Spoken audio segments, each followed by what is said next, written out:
قرآن حکیم، سیرت النبی صلی اللہ علیہ وآلہ وسلم، احادیث مبارکہ، فقہی مسائل کا بیان اور بہت کچھ انشاءاللہ تعالی جید علماء کرام کے ساتھ۔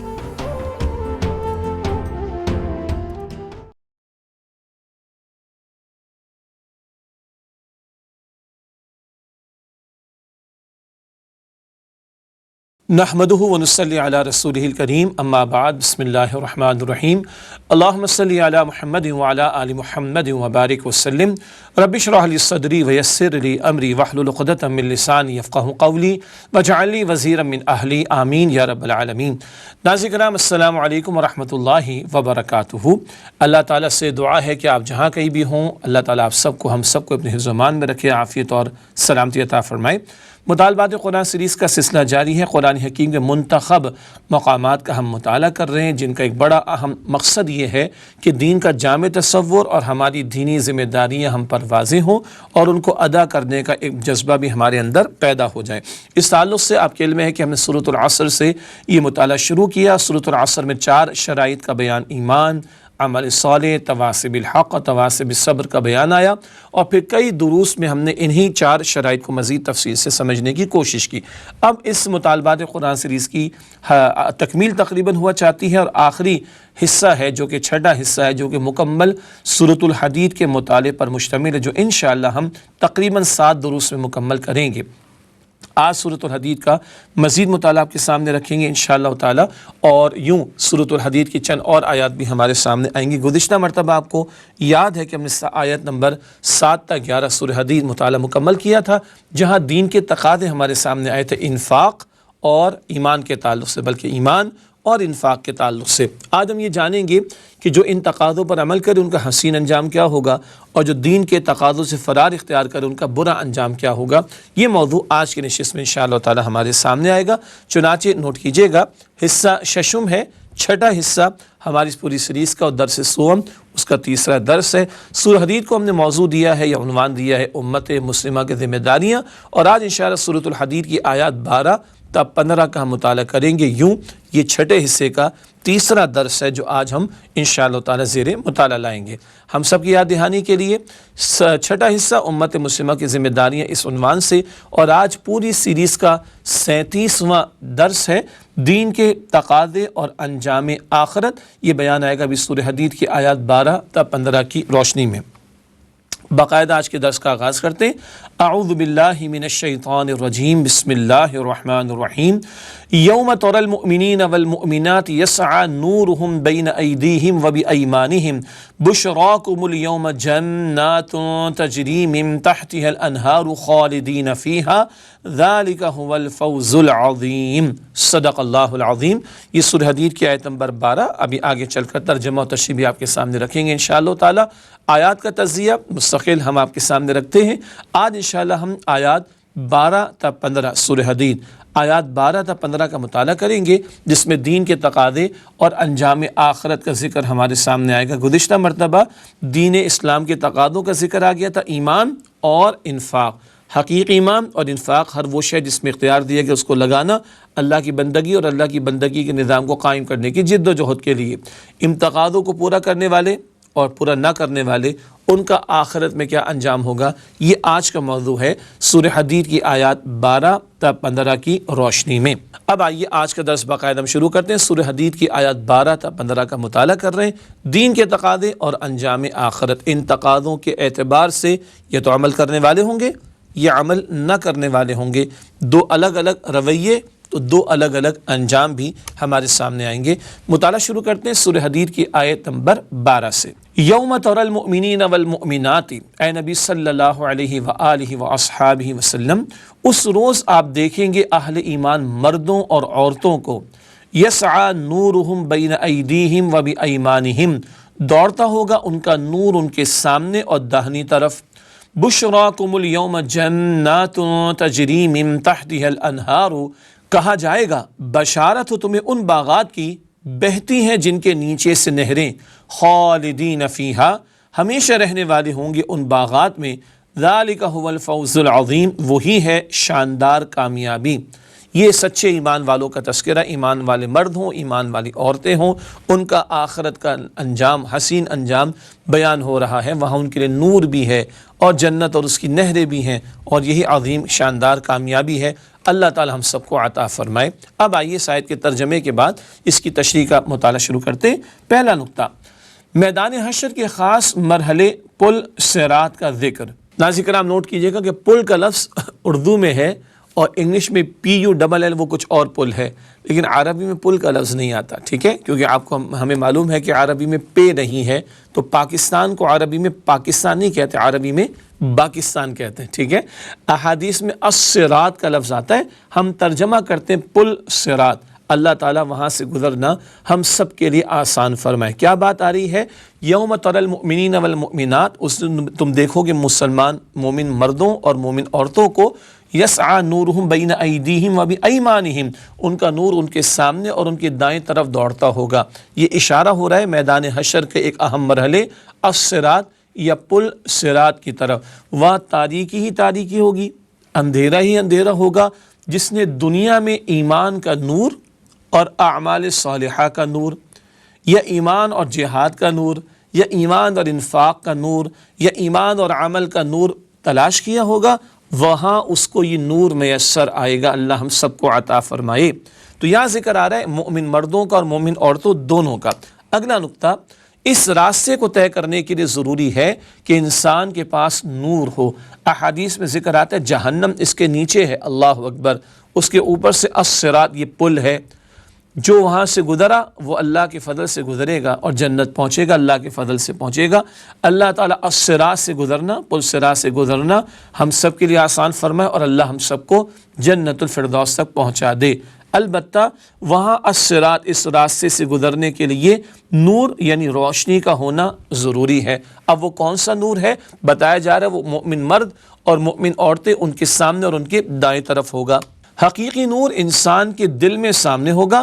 دوسرا نور ہے نور اعمال، دل میں ایمان ہوتا ہے نا، حقیقی ایمان۔ سورہ حجرات آیت نمبر 15 میں بھی ذکر ہم نے پڑھا تھا کہ سچے ایمان والے صحابہ کرام ان کا ذکر بھی کہ تمہارے دلوں میں اللہ تعالیٰ نے نور ایمان کو مزین فرما دیا، سبحان اللہ۔ اور سچا پکا ایمان دل میں ہوا کرتا ہے۔ وہ بددعوں کو اعراب کا ذکر تھا، قل لم تؤمنوا ولم، اور آگے ذکر آتا ہے ولما يدخل الایمان فی قلوبکم، ابھی تو ایمان تمہارے دلوں میں داخل بھی نہیں ہوا۔ تو حقیقی ایمان وہ دل میں ہوتا ہے، اس کا نور، اور اس کے نتیجے میں نور اعمال یعنی اعمال کا بھی ایک نور ہے۔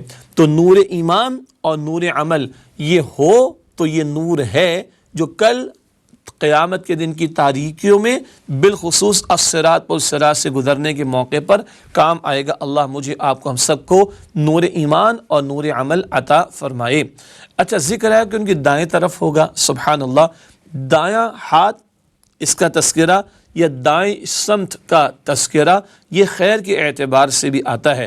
ایسا ہوتا ہے نا کہ ایک شخص نے ایک ٹارچ ہاتھ میں لے رکھی ہو، دائیں ہاتھ میں تو روشنی ہر طرف ہوگی، مشعل ہو پرانے دور کی بات، آگ اس نے جلا رکھی ہو اور دائیں ہاتھ میں پکڑ رکھا اس شے کو، اس نے لکڑی کو مثلاً، تو دائیں پہ بھی روشنی ہوگی، بائیں کی طرف بھی ہوگی، لیکن کہا جا رہا ہے اس کو دائیں ہاتھ کی طرف۔ یہ اشارہ خیر کے اور نیکی کے اعمال کی طرف بھی ہے۔ خیر سامنے ہوگا دل والا نور یعنی روشنی، اور دائیں ہاتھ کی طرف نور اعمال یعنی اعمال کا نور اور روشنی۔ یہ جس کے پاس ہے وہ الصراط یعنی پل صراط سے گزر سکے گا۔ اللہ تعالی ہمیں ایسے لوگوں میں شامل فرمائے۔ ایک اور اہم بات، خواتین کے علیحدہ تشخص اور ان کی ذاتی و اخلاقی ذمہ داریوں کو نمایاں کیا گیا۔ مومن مردوں کا ذکر الگ اور مومن عورتوں کا تذکرہ الگ۔ یہ باتیں ہم پہلے بھی پڑھتے آئے ہیں۔ سورہ تحریم میں بھی ذکر تھا نا، 2 بری خواتین کا ذکر تھا اور 2 نیک خواتین کا ذکر تھا۔ 2 پیغمبر لوط علیہ السلام اور نوح علیہ السلام مگر ان کی بیویاں نافرمان۔ اسی طرح بی بی آسیہ ہیں فرعون کے ہاں مگر وہ نیک خاتون ہیں، اور بی بی مریم علیہ السلام کا ذکر یاد آیا۔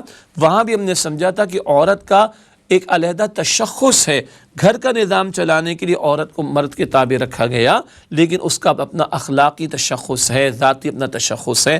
اس کے اعتبار سے وہ کل اللہ کے جواب دہ بھی ہے، اور وہ خیر اور نیکی میں آگے بڑھے گی تو آخرت میں اجر بھی پائے گی۔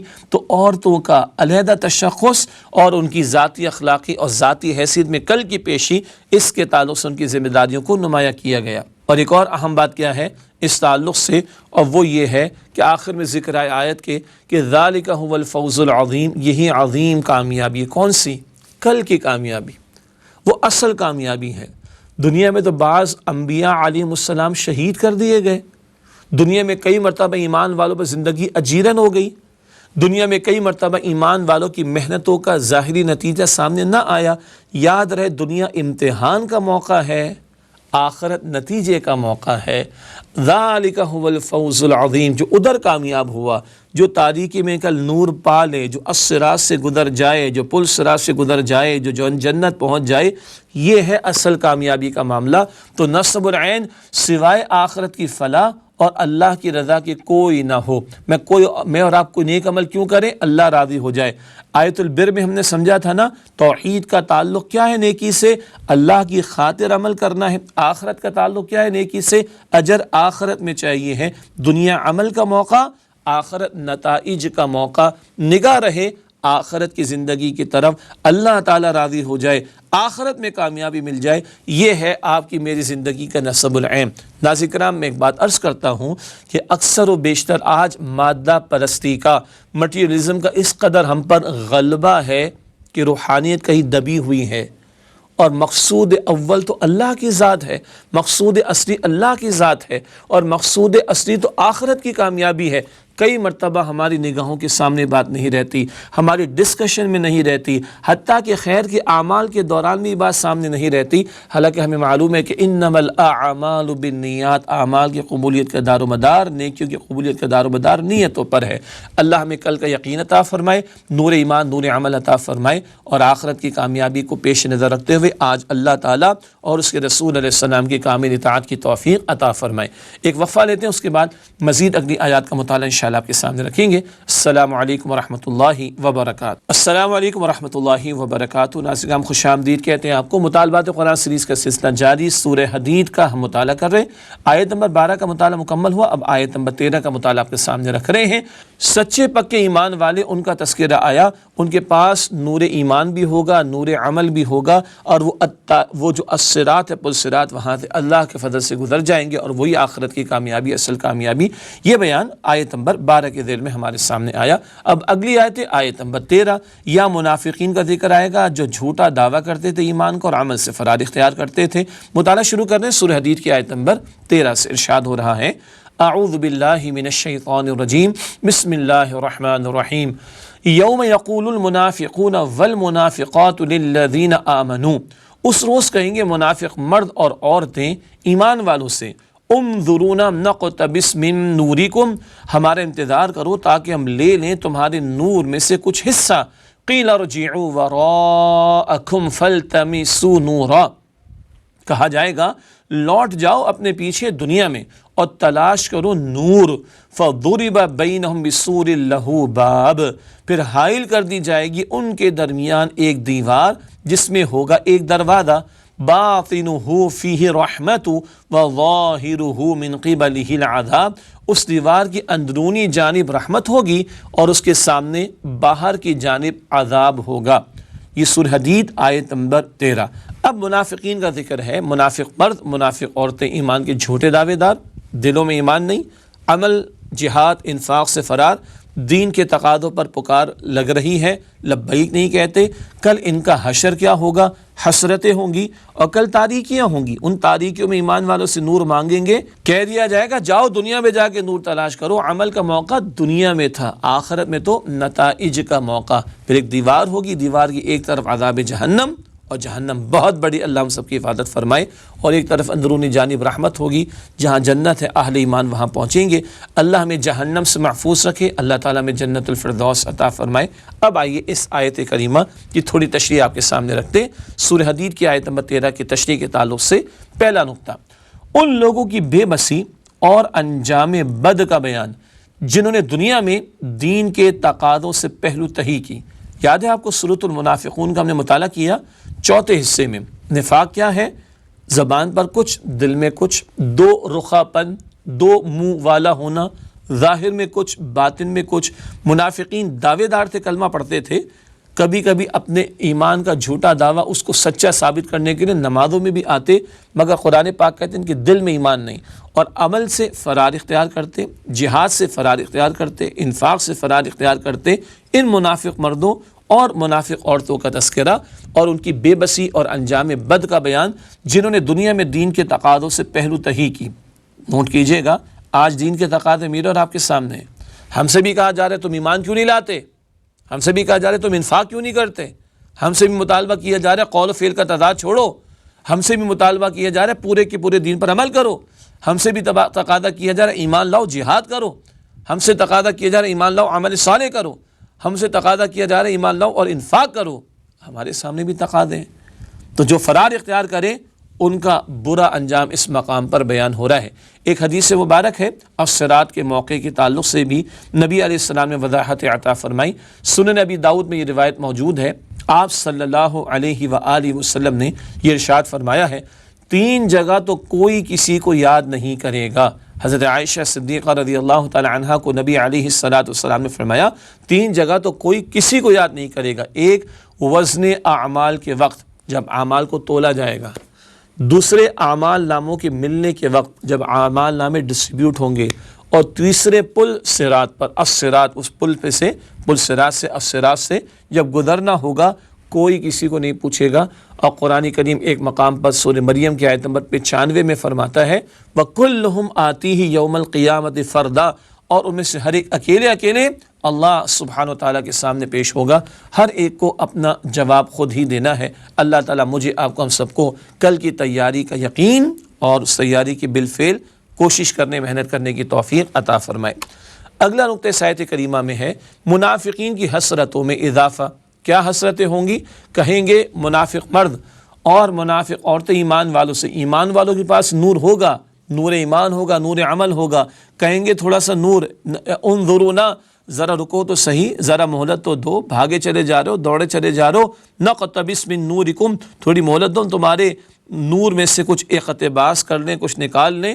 قیل ارجعوا وراءکم فالتمسوا نورا، کہہ دیا جائے گا، اللہ تعالیٰ کسی سے اعلان کروا دے گا جاؤ پیچھے جا کے نور تلاش کرو۔ ان کی حسرتوں میں اضافہ ہوگا، ایڈنگ ٹو دی انجری والی بات ہے۔ دنیا میں مذاق اڑاتے رہے ایمان والوں کا، ایمان والے دین کے لیے محنت کرتے تھے، ایمان والے مال لگاتے تھے، ایمان والے جان لگاتے تھے، ایمان والے وقت لگاتے تھے، تم کہتے تھے غر ہؤلاء دینہم۔ سورہ البقرہ میں ذکر آتا ہے کہ ان کو تو ان کے دین نے دھوکے میں ڈال دیا، استغفر اللہ۔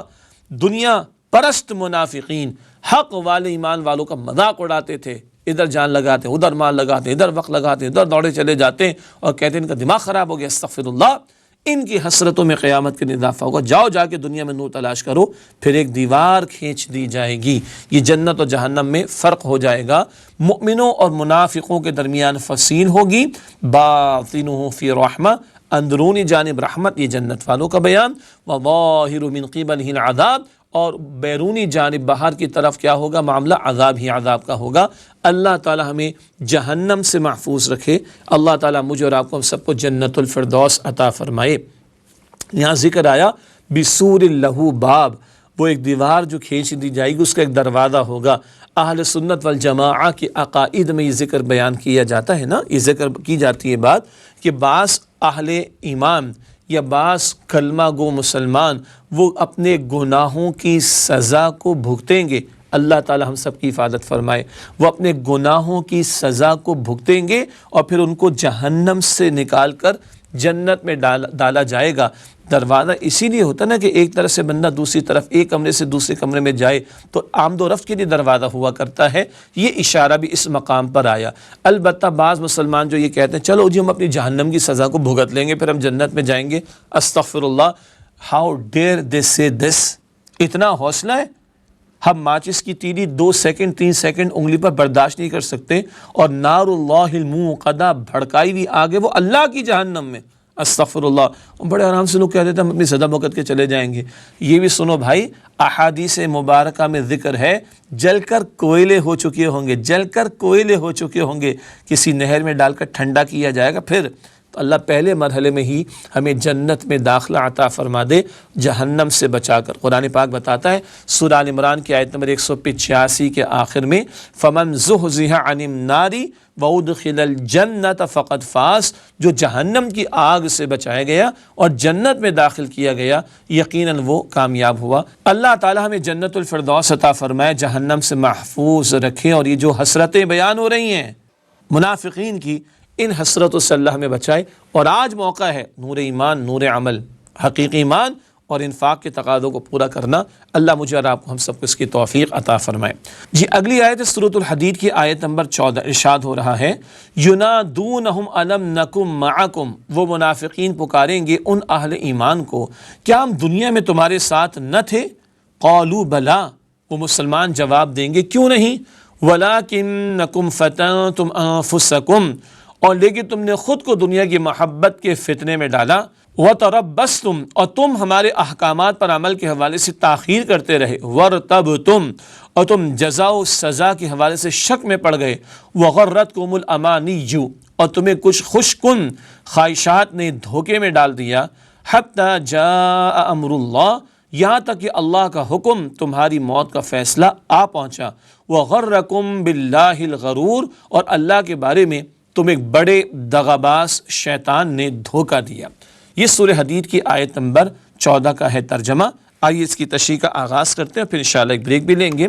پہلا نقطہ، باطنی اعتبار سے درجہ بدرجہ منافق بن جانے کے 4 مراحل، یہ بہت اہم بات ہے۔ منافقین کا ایک پہلو ہے باطنی اور ایک پہلو ہے ظاہری۔ ظاہری اعتبار سے 4 مراحل کا یا 4 درجات کا ذکر ہم نے پڑھا تھا سورۃ المنافقون میں۔ جھوٹ بولتے، جھوٹی قسمیں اٹھاتے، آگے بڑھ جانے والوں کو روکتے، اور نبی صلی اللہ علیہ وسلم اور ایمان والوں کے بارے میں بغض ان کے دل میں پیدا ہو جاتا ہے۔ استغفر اللہ۔ یاد آیا؟ چوتھے حصے میں مطالبات قرآن سیریز میں سورۃ المنافقون کا ہم نے مطالعہ کیا تھا۔ تو منافقت کے 4 درجات، ظاہر میں جھوٹ، جھوٹی قسمیں، آگے بڑھنے والوں کو روکنا، اور قیادت، اور اس وقت قیادت حضور کی تھی صلی اللہ علیہ وسلم، اور سچے ایمان والے ان کے بارے میں نفرت اور بغض پیدا ہو جانا۔ استغفر اللہ۔ البتہ اس آیت میں جو ہم مطالعہ کر رہے ہیں، یہاں باطنی اعتبار سے درجہ بدرجہ منافقت کا آگے بڑھنا، اس کا تذکرہ ہے۔ بڑا حساس معاملہ۔ باطن کا معاملہ کیا ہے؟ تم نے نمبر 1 فتنتم، اپنے آپ کو فتنے میں مبتلا کیا، وتربصتم، تم انتظار میں پڑے رہے، وارتبتم، تم نے شکوک و شبہات میں اپنے آپ کو مبتلا کیا، اور وغرتکم الامانی، تمہیں خواہشات نے لے ڈوبا۔ استغفر اللہ، یعنی تمہاری خوش کن خواہشات تمہیں لے ڈوبی۔ یہ 4 مراحل باطنی اعتبار سے ہیں کہ کیسے ایک منافق کے باطن میں درجہ بدرجہ منافقت آگے بڑھتی چلی جاتی ہے۔ اس پر تفصیلی آپ کے سامنے بات رکھیں گے۔ ناظرین کرام، ایک وقفہ لیتے ہیں، اس کے بعد اس آیت کی تشریح اور اگلی ایک اور آیت آپ کے سامنے پیش کریں گے۔ ملاقات ہوتی ہے ایک وقفے کے بعد۔ السلام علیکم ورحمۃ اللہ وبرکاتہ۔ السلام علیکم ورحمۃ اللہ وبرکاتہ۔ ناظرین کرام، خوش آمدید کہتے ہیں آپ کو۔ سورہ حدید کا مطالعہ کر رہے ہیں، اور آیت نمبر 14 کا ترجمہ آپ کے سامنے رکھا گیا، اور اس میں ہم نے یہ جانا ابھی ترجمے کی حد تک کہ باطنی اعتبار سے درجہ بدرجہ منافق بن جانے کے 4 مراحل کا یہاں پر ذکر ہے۔ سورہ المنافقون 4 حصے میں ہم نے مطالعہ کیا۔ ظاہری اعتبار سے نفاق کے 4 درجات، جھوٹ، جھوٹی قسمیں اٹھانا، آگے بڑھنے والوں کو جو حق کے راستے میں آگے بڑھ جائیں ان کو روکنا، اور قیادت کے بارے میں اور سچے مخلص ساتھیوں کے بارے میں بغض اور عداوت کا پیدا ہونا۔ البتہ یہاں باطنی مراحل کا ذکر ہے، ایک منافق کے اندر باطن میں کیسے درجہ بدرجہ منافقت کا مرض آگے بڑھتا ہے۔ 4 مراحل کا اس مقام پر ذکر ہے۔ اب آئیے جو باطن کے 4 مراحل ہیں منافقت کے درجہ بدرجہ آگے بڑھنے کے اعتبار سے، ان پر تھوڑا سا کلام کرتے ہیں۔ پہلی بات، اب اس حوالے سے پہلا مرحلہ وہ ہے وَلَكِنَّكُمْ فَتَنْتُمْ أَنفُسَكُمْ، لیکن تم نے اپنے آپ کو فتنے میں مبتلا کیا۔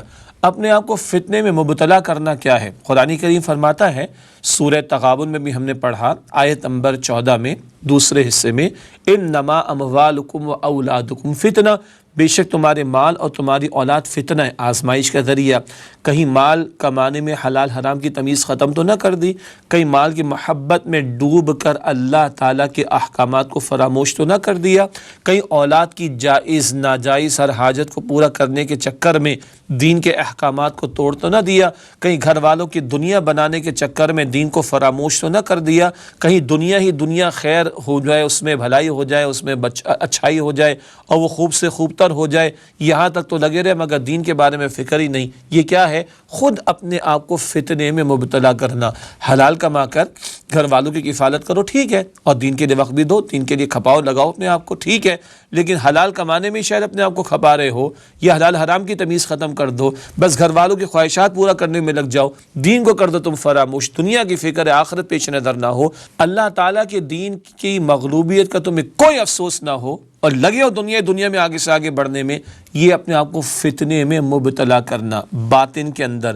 یہ بندہ خود اپنے آپ کو اس میں ناکامی کی طرف لے کے جاتا ہے، خود اپنا معاملہ بگاڑتا ہے، مگر اندر اندر یہ بات ابھی درجہ بدرجہ آگے بڑھتی ہے۔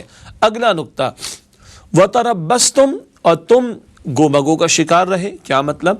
دینی تقاضوں کی ادائیگی کے حوالے سے گو مگو کا شکار ہو جانا۔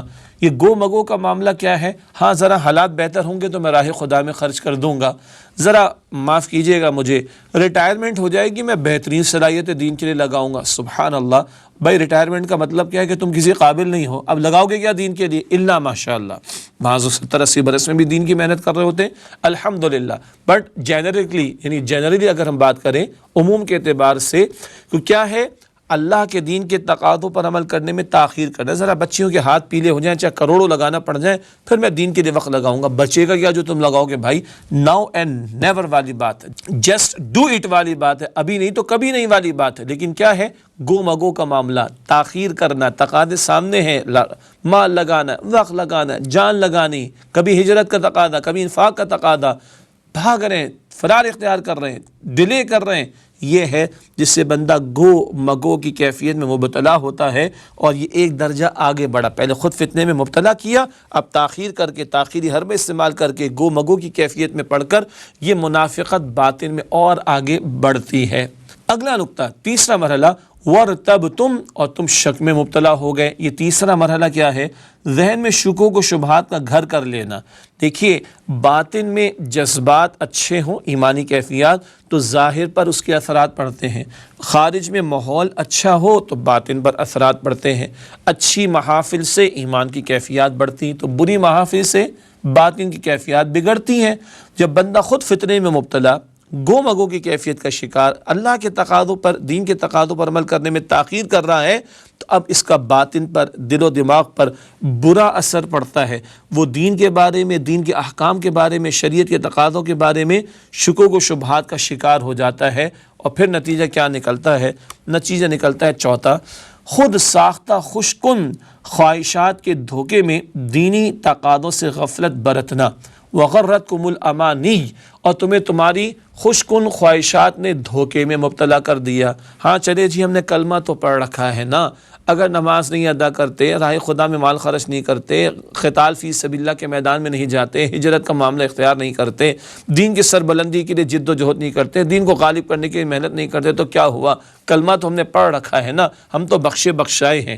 اللہ اکبر کبیرہ، اس خوش کن خواہش کے چکر میں اللہ کے تقاضوں کو فراموش کر دو۔ سبحان اللہ، اللہ کے پیغمبر علیہ السلام کا خون اطہر طائف اور احد کے میدان میں بہے، اللہ کے پیارے حبیب علیہ السلام کے اہل بیت اور آپ کے صحابہ کرام رضی اللہ تعالی عنہ اجمعین راہ خدا میں وقت لگائیں، جان لگائیں، مال لگائیں، صلاحیت لگائیں، سب کچھ کھپائیں، اور تم کلمہ بیٹھ کر مطمئن بیٹھے رہو کہ جنت تو ہماری پکی ہے نا۔ یہ کیا ہے؟ یہ انسان غفلت میں مبتلا ہو جاتا ہے، ان خود ساختہ خوش کن خواہشات کے دھوکے میں آ کر، اور پھر کیا ہوتا ہے؟ بہت بڑا دھوکے باز شیطان بھی آ جاتا ہے، اس کا بھی ذکر کر رہے ہیں۔ یہ چار مراحل باطنی اعتبار سے درجہ بدرجہ منافقت کے مرض میں ایک بندے کو آگے بڑھاتے ہیں۔ یہ 4 درجات کا ذکر، یہ 4 مراحل کا ذکر ہمارے سامنے آیا۔ آگے ذکر ہے کہ حتیٰ جاء امر اللہ، یہاں تک کہ اللہ کا حکم آ جائے۔ اللہ کے حکم سے مراد ہے انسان کی موت کا فیصلہ۔ اسی گو مگو اور تاخیری حربوں کے چکر میں بندہ لگا رہتا ہے، شکوک و شبہات میں مبتلا رہتا ہے، یہاں تک کہ موت آ گئی۔ موت آ گئی تو پھر عمل کا موقع ختم، مہلت عمل ختم، پھر تو اللہ تعالیٰ کے سامنے پیشی کا معاملہ۔ یہ ہے جو منافقین کی باطنی کیفیات، جو دین کے تقاضوں سے فرار اختیار کرتے ہیں منافقین، ان کا ذکر آ رہا ہے۔ لفظ آیا الغرور، وغرکم باللہ الغرور، اور تمہیں اللہ تعالیٰ کے بارے میں بہت بڑے دھوکے باز یعنی شیطان نے دھوکے میں مبتلا کر دیا۔ ایک غرور، تکبر، غرور ہم استعمال کرتے ہیں، یہ ہے غرور، عربی میں فعول کے وزن پر لکھا ہے آگے ہم نے۔ الغرور کا مفہوم ہے بہت ہی دھوکہ دینے والا، یعنی بڑا دھوکے باز مراد ہے شیطان۔ ایک طرف شیطان لوگوں کو دنیا مزین کر کے دکھاتا ہے، وہ دنیا کی محبت میں ڈوب کر دین سے فرار اختیار کرتے ہیں، اور کچھ لوگوں کو شیطان حرب اختیار کرتا ہے کہ شوگر کوٹڈ انداز میں، کوئی مسئلہ نہیں ہے، تم تو بخشے بخشائے ہو، تم نے تو کلمہ پڑھ رکھا ہے، تمہارے لیے تو کوئی مسئلہ ہی نہیں ہے، ارے کوئی بات نہیں، ذرا یہ فلاں کام کر لو، پھر دین کے لیے وقت نکالنا، ذرا یہ بچیوں کے ہاتھ پیلے ہو جائیں۔ حالانکہ سنت رسول علیہ السلام کے مطابق بچیوں کے ماں باپ پر 1 روپے کا بھی خرچہ نہیں ہے۔ نکاح بڑا مسنون عمل ہے، نکاح بڑا آسان عمل ہے، ہم نے مشکل بنایا، لیکن بہرحال ذرا بچیوں کے ہاتھ پیلے ہو جائیں، ذرا برانڈڈ قسم کا یہ فلاں آئٹم تو تم لے لو، ذرا گاڑی تمہاری اچھی ہو جائے، ذرا تمہارا بنگلہ بڑا اچھا ہو جائے، تمہارا بزنس بہت اچھا ہو جائے، تمہارے بچوں کی تعلیم مکمل ہو جائے، تمہارے بچیوں کے ہاتھ پیلے ہو جائیں، تمہارے بچے جو ہیں سیٹل ہو جائیں، تم اتنا زیادہ بڑھاپے کے لیے جمع کر لو تاکہ بڑھاپے کی زندگی اچھی طرح گزرے۔ لگائے رکھتا ہے شیطان دھوکے میں، اور اسی دوران میں موت آ جاتی ہے۔ یاد رہے موت کا آنا ضروری کہ 60-70 کی عمر میں ہو، 40 میں بھی آ جاتی ہے، 35 اور 30 میں بھی آ جاتی ہے۔ وَغَرَّكُمْ بِاللَّهِ الْغَرُورُ، اور بہت بڑے دھوکے باز یعنی شیطان نے تمہیں اللہ تعالیٰ کے بارے میں دھوکے میں ڈال دیا۔ اور ایک بہت بڑا دھوکہ کیا ہے؟ شیطان اللہ تعالیٰ کی صرف شان رحمت کو انسان کے سامنے کر دیتا ہے۔ اللہ بڑا رحمان ہے، اللہ بڑا رحیم ہے، کوئی شک نہیں۔ اللہ کی رحمت اس کے غضب پر حاوی، حدیث مبارک میں ذکر آتا ہے، کوئی شک نہیں۔ اللہ نے اپنے ذمہ کرم پر رحمت کو لازم کیا، کتب ربکم علی نفسہ رحمہ، تمہارے رب نے اپنے اوپر رحمت کو لازم کیا، کوئی شک نہیں۔ لیکن کیا اللہ مالک یوم الدین نہیں ہے، بدلے کے دن کا مالک؟ کیا اللہ سریع الحساب نہیں ہے، جلد حساب لینے والا؟ کیا اللہ شدید العقاب، شدید سزا دینے والا بھی نہیں ہے؟ عزیز ذو انتقام، کل غلبہ رکھنے والا اور انتقام لینے والا نہیں اللہ سبحانہ و تعالیٰ؟ یہ بات لوگ بھول جاتے ہیں، شیطان یہ پہلو سامنے نہیں رکھتا، اور اللہ تعالیٰ کی صرف شان رحمت کو انسان کے سامنے رکھ دیتا ہے، اور انسان کو دھوکے میں مبتلا کر کے دین کے تقاضوں سے دور کرنے کی کوشش کرتا ہے۔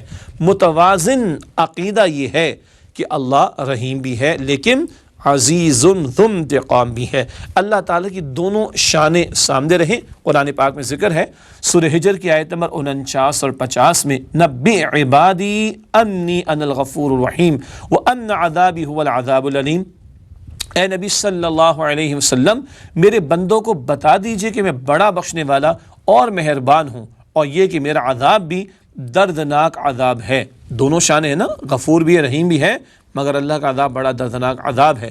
حدیث میں آتا ہے الایمان بین الخوف والرجاء، ایمان خوف اور امید کی درمیانی کیفیت کا نام ہے۔ یہ ہے جو نقطہ واضح طور پر ہمارے سامنے قرآن پاک اور احادیث میں آتا ہے، لیکن شیطان جو بہت بڑا دھوکے باز ہے، وہ رحمت والا پہلو رکھ کر انسان کو سلائے رکھتا ہے اور عمل سے دور کرتا ہے۔ اللہ شیطان کے حملوں اور نفاق کی ہر شکل سے میری اور آپ کی ہم سب کی حفاظت فرمائے۔